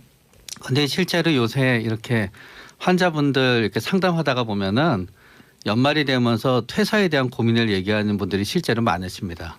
예. 그러니까 이제 어떤 경우는 예를 들어서 우리 직장인들을 보다가 보면은 제일 어려워하는 게 그 대부분의 회사가 바뀌고 있지만 그 회식 문화, 위아래 상하 문화 그런 게 이제 있게 되면은 그것 때문에 되게 힘들어하시는 분들도 많고요. 예. 왜냐하면 본인의 입장에서는 세상이 바뀌었으니까 그거를 위에 전달하고 싶거든요. 예. 이거는 이렇게 하면 안 된다. 트렌드는 바뀐다. 그러는데 계속 무시당하는 거예요. 음. 그런 게 너무 힘드신 분들도 있고 또 어떤 분들은 되게 본인의 생각은 굉장히 적극적인 거예요. 그렇기 때문에 적극적으로 뭔가 일을 하고 싶은데 적극적으로 일을 할 때마다 위에서는 제지가 들어오니까 그런 것 때문에 너무 힘드신 분도 있고 또 어떤 경우에는 업무량 자체가 너무너무 이제 많은 경우도 있는 거예요. 본인이 이렇게 감당하기에. 예. 그러고 나서 이게 우리나라 이제 기업의 그 평균 연수를 갖다 하다가 보면 매년 달라지긴 하지만 예. 대기업의 평균 연령은 조사에 따라 다르긴 하지만 뭐 26년에서 29년으로 생각해요. 평균 연령이. 예. 근데 중소기업의 평균 연령은 12.9년에서 12.6년 사이라는 거죠. 11년에서 13년 사이. 결국은 본인이 회사에 들어가서 아무리 열심히 일을 하더라도 또 이게 영원히 비전이 없다는 거예요. 아하. 내가 나이 25에 들어와서 11년이 열심히 일하면 36세 제일 나이 인생에 모든 게 결혼도 하고 모든 게 제일 황금기에 예. 이 회사가 있을 가능성이 없다는 거죠. 황금기에 이 회사가 있을 가능성이 내가 이 회사를 위해서 모든 걸 목숨을 바치고 일을 하더라도 확률상 예. 36살이 되면 이 회사가 없어질 가능성이 크다는 거예요. 그래요? 한마디로 이제 회사의 그 부침이 굉장히 심하죠 지금이. 그러니까 이제 뭐 대기업을 제외하고 사실 대기업도 지금 과연 우리가 30년 뒤에 지금 우리가 알고 있는 그런 대기업이 존재할 수 있을까? 여기에 대해서 많은 학자들이 지금 경고를 하고 있지 않습니까? 아니 나는 그 퇴사 의미할 때 그 이제 그 20, 30대 젊은 세대가 네. 한 2, 3년 일했는데 자꾸만 이게 무슨 그 내 인생이 소모되는 것 같고 다 때려치고 내가 뭐 세계 여행도 한 6개월 동안 좀 모아둔 돈 같고 세계 일주도 한번 6개월 동안 하고 견문도 좀 넓히고 내 일을 하고 싶은 일을 좀 찾겠다. 내 인생을 찾겠다. 이런 의미로 받아들였거든요. 근데 그렇게 행복하신 분들, 행복한 고민을 하는 분도 있긴 하지만 대부분의 분들은 퇴사를 했을 때 퇴사를 하기까지 엄청난 고민과 갈등이 있어요. 대부분의 분들은 퇴사를 했을 때 그렇게 모든 거를 할 정도의 여유가 있는 그렇죠. 분들은 없죠. 거의 없고요. 네. 그러니까 퇴사하게 되면은 당장 우리 부모님 도와드리는 돈은 어떡하지. 더군다나 지방에 올라와서 어렵게 취업하신 분들은요. 예. 퇴사하고 나서 뭔가 다른 경력을 쌓기 위해서는 서울에서 뭔가 공부해야 되는데 혹은 대도시에서 공부해야 되는데 그동안에 그 비용은 어떡하지. 그러니까 이 퇴사가 우리가 생각하듯이 그렇게 마음 편하게 여유롭게 퇴사하는 건 어떤 의미에서 어떤 편견이고요. 굉장히 힘들어요. 그 결정하기까지도. 그러니까 이제 퇴사를 한다는 것 자체가 그 회사 결단인 거 구성원들한테는 굉장한 이제 칭찬받을 일이 되는 거죠. 그러한 어려움이 어렵기 있음에도 불구하고 때문에. 또 용기를 내서 퇴사를 했다라는 것이고요. 물론 나이 드신 그 세대, 어르신 세대가 볼 때는 이런 그 젊은 신입 사원들의 어떤 그런 모습들이 마음에 들지 않을 수도 있습니다. 그러니까 과거에 이명박 정부 때 특임 장관이었죠. 이재호 씨가 이제 했던 말, 뭐 예를 들어서 뭐 요즘 젊은이들의 헝그리 정신이 부족하다, 그죠? 과거 우리 세대는 그렇게 힘든 일이 있더라 꼭 참고 일을 했는데 요즘 젊은 세대는 참지를 못하는 것 같아요. 세대가 완전히 틀리죠. 이런 이야기를 하고 있는데 그 세대에 맞는 인간형을 요구해야죠. 그렇죠. 그러니까 나이 드신 분들이 봤을 때는 이게 문제가 있구나라고 생각하실 수 있겠지만 금방 이제 최 원장이 말씀하신 것처럼 우리나라 산업 구조가 바뀐 측면도 있다는 거예요. 아니 우리가 대학교 때 그 민주화 운동하게 되면 어르신들이 그랬잖아요. 너네가 전주교 전쟁을 겪어봤어? 그렇죠. 그때 우리가 뭐라면 좀 그 너무 아재스러운 꼰대스러운 발상이다 이렇게 얘기했잖아요. 그렇죠. 또 우리가 지금 세대들한테 지금 그 뭐 이렇게 열심히 사회 참여 안 하는 세대들한테 누가 한 사람 그랬어요? 너네가 광주 항쟁을 알아? 그건 6.25를 아냐고 물어보는 세대와 똑같은 또 다른 편견이다. 그래서 그렇죠. 막 저항을 했단 말이에요. 지금 그러니까 세대들의 가치관은 분명히 바뀌었습니다. 말씀하신 것처럼 바뀌지 않는 것도 참 이상한 나라죠. 그러니까 계속 바뀌는 것은 전 나쁜 건 아니라고 보는데 그럼 지금 젊은 세대들의 가치관을 이해하려는 자세가 기성세대에 필요하다는 것이고요. 그래서 그런 관점에서 바라봐야 된다는 거고 그리고 최 원장이 말씀하신 것 중에 제가 굉장히 공감할 수 있는 게 요즘 이 젊은 세대들이 사실 자기의 직장에 대한 불안감도 있지만 직장이 더 이상 자기 개발 또는 자기 그 발전에 도움이 되지 않는다라는 거예요. 예. 이게 굉장히 큽니다. 그냥 이게 결정적이죠. 그러니까 그러한 어려움들을 감수하면서까지 퇴사를 한다는 것은 지금 젊은 세대들에게는 더 가치의 중심이 본인의 발전에 있다는 거예요. 예. 본인의 발전이 곧 회사의 발전으로 이어질 수 있도록 만드는 그런 매개적인 그런 시스템이 우리가 구축이 안 돼 있는 거 아닌가. 어떻게 보면 이게 왜 사회 문제가 될 수 있느냐 그러면 결국 이 젊은 세대들이 자라서 기성세대가 되는 건데 이 기성세대들이 가지고 있는 가치관들을 지금의 기성세대가 수용하지 못한다면은 그런 단절이 올 수 있다는 거예요. 그래서 이 문제를 우리 문제로 생각하고 받아들여서 전 사회 구성원들이 같이 고민을 해야 되는 거죠. 이건 젊은 세대들이 그냥 헝그리 정신이 부족해서 그렇다. 젊은 세대들이 너무 이렇게 회사에 대해서 만만하게 생각해서 그렇다. 이렇게 바라보는 게 아니라 왜냐하면 그런 생각을 가지고 있는 기성세대들이 사실 지금 또 회사에서 대부분 임원들이라든가 간부급이란 말이에요. 이분들의 생각을 바꿔야 되는 거죠. 맞아요. 저는 이것과 직접적 연관이 없지만 최 원장님 인터스텔라 보면서 가장 인상적인 대사가 하나가 있어요. 그 우주에 갔다가 30년인가 40년 만에 돌아와요. 딸은 늙어 있죠. 네. 아빠는 그 이제 이 그 뭐 광속으로 달리고 그랬으니까 늙지 않고 딸과 아빠의 나이가 비슷해 보이는 거예요. 외모가. 그 이제 딸이 보고 싶었다 그러니까 아빠가 그때 뭐라고 얘기하냐면 부모는 자식이 태어나는 순간 추억으로만 남는 것이다.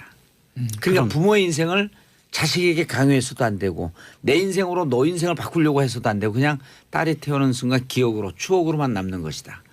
이 얘기를 듣는데 네. 너무 공감이 그렇죠. 되더라고요. 지금 어른 세대가 아이 20대 30대 가는 세대에다 고춧가루 뿌리면 안 되는 거 아니에요? 그렇죠. 꼰대스러운 자꾸만 이런 표현이 나오냐. 어른스러운 발상이다라고 하면서 그들의 세대와 다른 것을 갖고 훈계하고 가르치려고 하는 게 어찌 보면 고춧가루 뿌리는 거 아닌가? 근데 그분들도 예. 일반 젊은이를 대상으로 얘기할 때랑 자기 아이를 대상으로 얘기할 때 완전 달라져요. 일반적으로 얘기를 할 때는 우리 그건 다 세대는 다르죠, 이렇게 원래. 고생했으니까 당신들도 고생을 해야 된다고 하잖아요. 막상 그런 얘기를 많이 하시는 분들이 자기 자식을 대할 때는요. 야, 내가 이렇게 열심히 이뤄놓은 건 다 너 잘 되라고 이뤄놓은 거니까 너무 힘들면 그렇게 하지 말고 뭐 이것도 해봐. 유학도 갔다 해봐. 그러니까 사회 저명 인사분들 중에 요새 젊은이들은 너무 헝그리 정신이 부족해요라고 하는 분들이 막상 자기 자식을 대할 때 완전히 달라지더라고요. 예. 이렇게 일하고 자기의 삶의 균형, 일과 삶의 균형을 중시하는 세대를 이른바 워라벨. Working 워라벨인데요. and Balance. Work and Life Balance인데요. 워라벨. 이걸 줄여서 이제 워라벨이라고 그러는데 워라벨. 나 새로운 거 지금 배우네. 젊은 세대들이 갖고 있는 가치관의 핵심 바로 이 일과 삶의 균형입니다. 과거에 제까지만 하더라도 제 같은 세대만 하더라도 중심에 놓이는 건 일이었어요. 가족이 중요한 게 아니라 물론 가정도 중요하다고 우리는 알고는 있었지만 일이 문제가 된다면 일에 더 중점을 두는 예. 이제 그런 식의 삶을 살았죠. 근데 그게 이제 한국이 어떻게 보면 지금까지 고도 성장을 겪어오면서 가지고 있었던 가치관이었다 한다면 지금 젊은 세대들은 그렇지 않습니다. 사실 이게 왜 사회적 문제냐면 사실 젊은 세대들 취업한 그 젊은 세대들 중에서 퇴직률이 지금 퇴사율이 27%가 넘어요. 퇴사 그냥 10명 중에 그러니까 2명 정도는 퇴사를 한다는 겁니다. 1년 내로. 근데 그분들이 대부분 갖고 있는 가치관이 뭐냐면 왜 그러면 퇴사를 했느냐 물어보면 퇴사를 결심하게 됐느냐 일과 삶의 균형을 직장이 보장해 주지 않는다 했어요. 이거는 뭐냐 그러면 직장을 중심에 놓는 게 아니라 자기의 어떤 삶의 가치 그러니까 일과 삶이 균형을 이루어야 된다고 하는 그 가치에다 중심을 둔다는 거예요. 이게 완전히 바뀌는 세대죠 이 세대가. 그러니까 한국이 바뀐 겁니다. 그러니까 가치관이 이 문제 그러니까 이게 이제 아니 금방 기성세대는 번듯한 대기업에 다니고 연봉이 높으면 좋은 직장이다. 그렇지 않습니다. 이렇게 생각했는데 심지어 지금 워라밸 대기업에 다니는 신입사원들도 퇴사를 해요. 대기업에 다니는 신입사원들도. 아 그럼 나도 심지어는 이제 공무원. 나도 이제 아재니까 그럼 뭐 해먹고 지금 살지? 공무원 시험을 그렇게 열심히 준비해 가지고 되신 분이 퇴사를 합니다. 공무원은 내하고 안 맞아 이러면서. 그러면 우리가 생각할 때 쟤는 왜 저렇게 쉽게 결정을 하지? 부모님 입장에 그렇게 생각할 수 있잖아요. 근데 그게 아니라는 거예요. 지금 젊은이들은 오히려 복지나 사원에 대한 어떤 그런 그 모티베이션을 주는 회사를 좋아하는 거지. 가가지고 그냥 월급 따박따박 나오고 부모님들이 이야기하는 것처럼 예. 그리고 이 뭐 노후가 안정되는 이런 걸 바라는 게 아니에요. 그러니까 돈 좀 덜 벌어도 제때 퇴근하고 싶은 사실 이제 회사. 그거를 자기 보여준 인생 또 상징의 말이 즐기고 칼퇴죠. 칼퇴. 칼퇴. 그래서 오죽하면 대선 때 칼퇴근법이 나왔겠어요. 제2의 인생을 살 수 있는 그러니까 삶의 중심에 직장을 두는 게 아니라 직장이 내 삶을 유지하는 하나의 수단이라 본다는 거지. 사실 이게 정상적인 삶이에요. 이 사실은. 교수님 그러면 그 일본에서 이제 아르바이트만 하면서 생활을 유지하는 그 족을 무슨 족이라 그러죠? 프리터족이라고 그러죠. 아 프리터족. 프리 아르바이트. 프리터족은 예. 이거하고 좀 근데 틀린가요? 아니, 비슷해요. 그냥 비슷한데 이게 예. 뭐냐 그러면 프리터족이 또 되려 그러면 이 글로벌라이제이션이라는 게 또 이루어져야 됩니다. 아. 그러니까 뭐냐면 6개월을 일본에서 열심히 일하고 6개월을 이제 물가가 싼 곳에 가서 사는 거예요. 아. 남미나 동남아시아나 아프리카 같은 데 갑니다. 그럼 사회는 그러한 젊은 세대의 가치관을 넓혀주기 위해서는 그렇죠. 복지를 잘해야겠네요. 그렇죠. 복지를 잘 해야 되고 우리나라가 노후 복지도 잘 돼 그런 있어야 젊은 되고. 세대들에게 굉장히 프렌들리한 나라가 돼야 되는 거예요. 그래야지 이분들이 안 떠나는 거지. 멋진 얘기네요. 그러니까 이제 자 이상래님 저희 집 아들 올해 공채 입사하고 한 달 전 사표 내고 자기가 평소에 원하던 거 합니다. 행복하답니다. 아 이걸 또 긍정적으로 바라봐주는 아빠에게 우리가 그렇네요. 정말 좋은 존경의 부분이시네요. 박수를 보냅니다. 짝짝짝 두 분은 왜 안 보내요? 네, 저는 입으로 짝짝짝. 박사 굉장히 2038님 저 이번 주 퇴사합니다. 지금 말씀하시는 것 때문에 고민 많이 했는데 이제 마음이 편하네요. 2038님의 퇴사에 우리가 꽃가루 뿌려드리겠습니다. 뭐 우리 훌륭한 PD가 결심을 하셨습니다. 또 우리 PD가 진정한 너무 인생을 오글거린다고 찾으시는. 밖에서 좋아갖고 막 싱글벙글 그래요. 근데 사실 퇴사가 분명히 용기를 필요로 하는데요. 예. 그게 자기를 돌아보고 또 자기 앞날을 설계할 수 있는 그런 기회로 삼으면 우리가 재충전을 말하잖아요. 그죠? 이런 게 되게 중요합니다. 이제는 회사가 먼저 워라밸 경영을 하는 곳도 있는데 제가 청담동에서 이런 그 회사 하나 알아요. 칼퇴근해라. 그리고 노동자는 월급 많이 주고 많이 놀려야지 일 잘한다. 뭔가 깔때기 네. 같은데. 그 벙커라고 하는 회사가 있어요.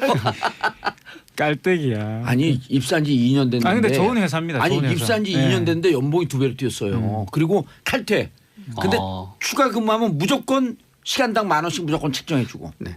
그런데 이게 맞는 게 예. 왜냐하면은 이제 인구가 줄어든다 하면은 우리는 어떤 의미에서 막 실질적인 노동을 하는 사람이 줄어든다는 것만 생각하잖아요. 인구가 줄어들면은 위에서 아래까지 전부 다 인구가 줄어들어요. 만약에 영국의 인구가 계속 늘어났다 그랬으면 그 많은 선수들이 프리미어 리그에 가서 뛸 이유가 있었을까요? 예. 독일 대표팀의 절반은 외국인이에요. 비슷하게 인구가 줄어드는 과정에서 좋은 인재를 갖다 뽑기 위해서는 결국 뭔가 제시해 줘야 되는데 맞아요. 결국 그게 돈만으로는 안 된다는 거예요. 돈과 어떤 삶의 밸런스가 균형이 맞는 직장이 최고의 직장이 되는 거지. 복지 직원의 복지가 중요한 거죠. 네. 그런 의미에서 복지와 어떤 의미에서 개인의 의사 과정에 대한 존중은 앞으로 기업이 좋은 인력을 채용하는 데 있어서 가장 큰 인센티브가 된다는 거죠. 아니 사실 기업 입장에서도 한 1년 동안 오게 되면 일을 가르치지 않은 대학에서는 대한민국 교육의 특징이 뭐예요? 사회생활에서 필요한 것은 하나도 안 가르친다. 직장에서 필요한 건 하나도 안 가르치거든요.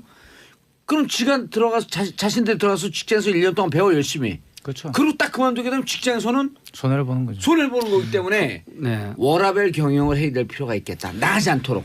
그 이제 과거에 한국이 굉장히 고등교육의 대중화 이런 걸 통해서 많은 인재들을 양성을 했는데 대학에서 이제 그 사람들 그냥 갖다 쓰면 회사는 되는 거였잖아요. 이제는 그게 아니라는 거죠. 그러니까 신입 사원들이 자기의 가치를 찾는 게 우선되기 때문에 회사 입장에서도 그 신입 사원들의 요구에 맞춘 그런 경영을 할 필요가 있습니다.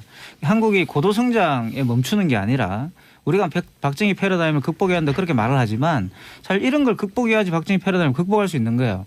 사실 이미 이런 경영을 실천하고 있는 곳이 있죠. 그러니까 예전에 이제 TV에도 소개가 됐는데 벤처기업 중에 한 기업이 본인들 사원복지를 위해서 하는 일 중에 가장 흥미로운 게 하나 있습니다. 뭐냐 그러면 구내 식당에다가 호텔 요리사를 초청해 가지고 무료로 급식을 제공하는 거예요. 그러니까 신입 사원들이 이든 뭐 그게 회사 구성원인들 그 식당에 가서 밥을 먹으면 호텔에서 밥을 먹는 거와 똑같은 거예요. 그리고 금요일이 되면은 칼퇴를 시키죠. 대신에 평소에는 왜 칼퇴를 안 시켜요? 뭐 칼퇴를 그건 벤처기업이니까 아무래도 뭐 야근도 하고 하겠지만 예.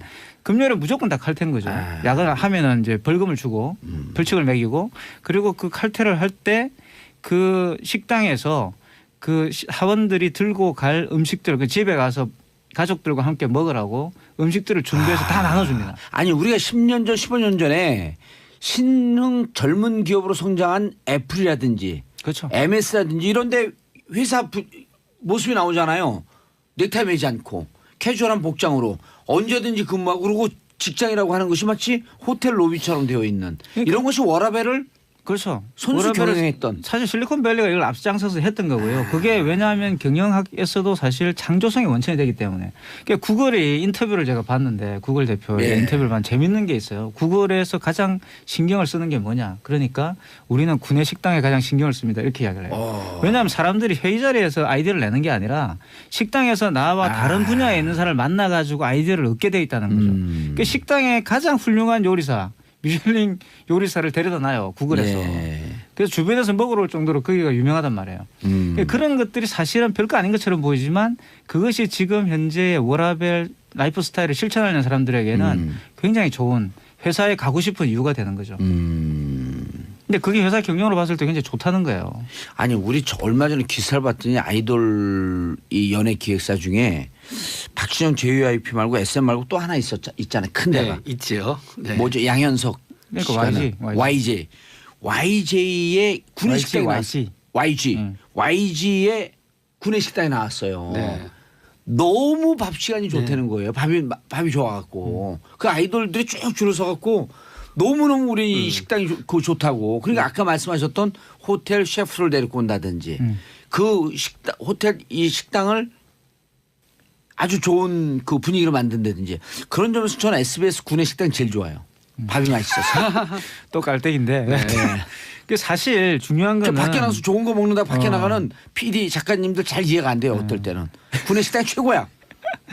그러니까 지금 젊은 세대의 퇴사 문화에서 우리가 봐야 될 것은 그러니까 바로 삶과 일의 균형이라는 겁니다. 그러니까 퇴사를 해라 뭐 퇴사를 장려하고 이런 게 아니라 마음에 안 들면 퇴사 때려쳐라 이런 이야기가 아니에요. 가장 중요한 것은 일과 삶의 균형을 맞추는 그런 직장 생활을 해야 된다.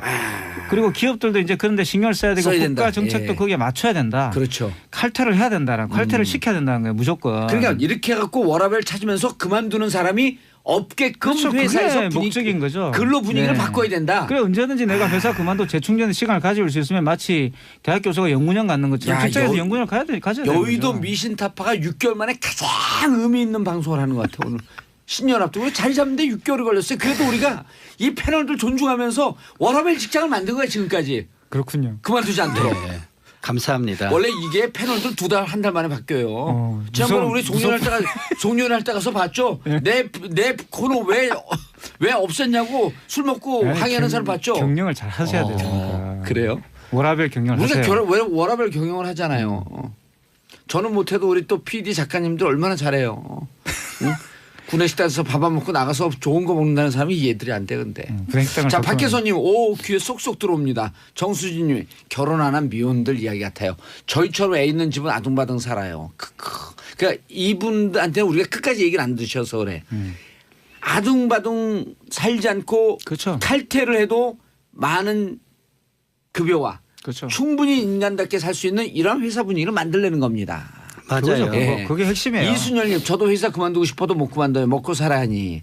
자 현실적으로 이걸 추구하기 어려운 사람들도 있어서 딸린 식구들도 있는데 퇴사 준비를 할 수 없지 않냐. 그러니까 회사에서 분위기를 바꾸라는 거예요. 맞아요. 그래서 회사에서 작은 것이나마 실천을 합시다. 그 중에 예. 하나가 월차 쓰게 하고. 월차 쓰게 하고 월차 눈치 보지 않게 쓰게 하고 칼퇴만이라도 지켜준다면은 예. 그 회사를 다니고 싶은 마음이 날 거예요. 남자들에게 육아휴직 주고. 그 500년 전에 세종대왕도 줬던 거거든요. 그렇죠. 그걸 왜 안 줘요 지금? 사실 뭐 우리나라 정도 되면 OECD 국가가 됐으면 그 정도는 해야 예. 되는 거죠. 사실. 아니 남자분들에게 애 낳지 휴직 쓰라는 거예요. 휴직 쓸 때 되면 눈을 딱 레이저 쏜대요. 당신 정신 나갔어 지금? 맞죠. 여기 엄청난 부담이 되고 예. 그런 다음에 이제 또 그 업무를 손에서 놓는 순간 예. 나중에 왔을 때 자리가 도태된다고. 없을까 봐 너무 두려워해요. 아니 근데 최명기 원장님이 이게 이 대목에서 목소리를 떨고 오는 게 남자 직장인들에게 그 병원에서 퇴직이나 이런 그 육아 휴식 쓴다 할 때 거부한 거 아니에요? 저희는 없어요. 남자 직원이 없어요. 본인이 직원이자고 대표 네. 1인 기업 예, 이게 워라벨이에요. 워라벨이네. 본인 예, 저렇게 좀 되면 슬프네요. 일을 본인이 더 많이 합니다. 저희는 2인 직장이에요. 저하고 집사람하고 둘이서. 차라리 마음 편할 수도 있죠. 예.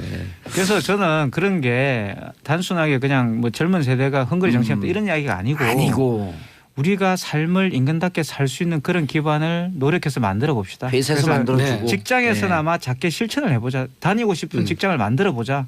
누가 반대를 하겠어요? 여기에 대해서. 맞아요. 그래서 좋은 직장 만들어지잖아요. 그래서 자신들 권리를 찾으면 그게 또 어디로 가냐면 사회는 네. 민주주의적 인식이 발달된 사회가 가는 거죠. 그렇습니다. 자, 오늘 정말 6개월 만에 귀에 팍팍 꽂히는 수고하셨어요 두 분. 네, 6개월 감사합니다. 만에 이런 좋은 프로 만들으라고. 칭찬 아닌 것 같아요. 자, 두 분 인사하시고요. 네. 자, 두 분 새해 뵙겠습니다. 저는 내일 오전 10시 5분에 돌아옵니다. 자, 평화를 사랑하는 대한민국 국민 여러분, 평창 평화올림픽을 만듭시다. 땡큐.